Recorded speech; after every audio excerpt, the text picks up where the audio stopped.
সেখানে আমাকে আসামি করা হয়, whereas আমি পুলিশ কল দিয়ে পুলিশের সঙ্গে বিল্ডিংয়ে ঢুকি। সেই ফাঁদে আমাদের ফেলা হয়েছে। বেদম মারধর ও হত্যা চেষ্টা করা হয়, যার সিসিটিভি ফুটেজ থানায় দেয়া আছে।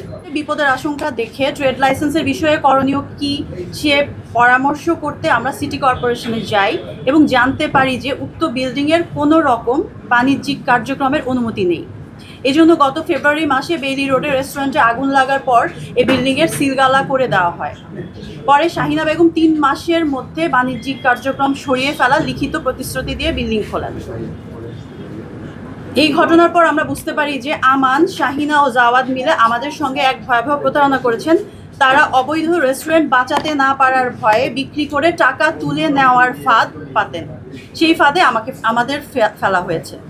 বাণিজ্যিক কোনো অনুমতি না থাকার পরও মাত্র 3 মাসের লিখিত প্রতিশ্রুতি দিয়ে এসে আমাদের প্রায় 80 লাখ টাকা বিনিয়োগ করিয়েছেন এবং তারা আমাদের থেকে ভাড়াও নিচ্ছেন। তারা ধারণা করেছিল আমরা বৈধ কোনো কাগজপত্র চাইব না। সিলগালা হওয়া ভবনটি এখনও আগের মতোই সব বাণিজ্যিক কার্যক্রম অব্যাহত রেখেছে। এর মধ্যে পার্কিংয়ের স্থানে ল্যাভেন্ডার, বাসমতি নামের 2টো বাণিজ্যিক শপসহ 3টি বাণিজ্যিক প্রতিষ্ঠান চলছে।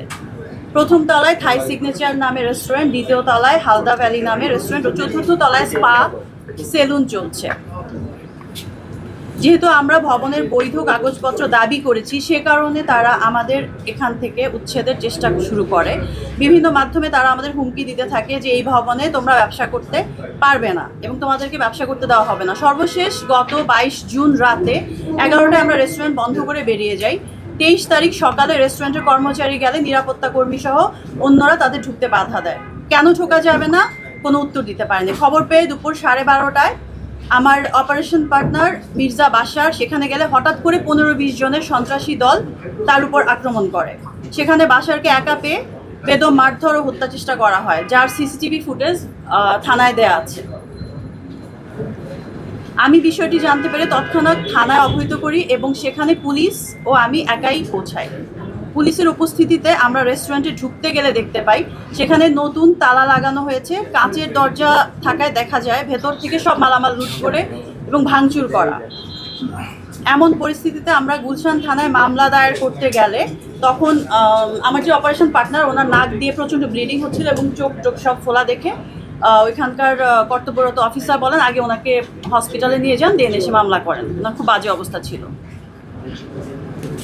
আমি দ্রুত, আমার ম্যানেজারও ছিল, ওনাকে নিয়ে কুর্মিটোলা হসপিটালে ভর্তি করানো হয়। তখন সেখানে তার চিকিৎসা চলতে থাকে। সন্ধ্যার পর মামলা করার জন্য গেলে আমরা জানতে পারি এই ভবনের এজিএম সাকিব আমাদের বিরুদ্ধে উল্টো মামলা করতে এজাহার দিয়েছে।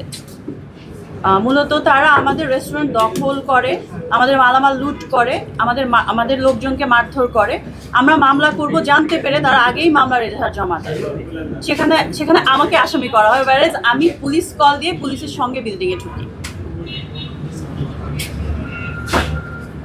মামলার তদন্ত হচ্ছে, আশা করি তদন্তে সত্যতা উঠে আসবে।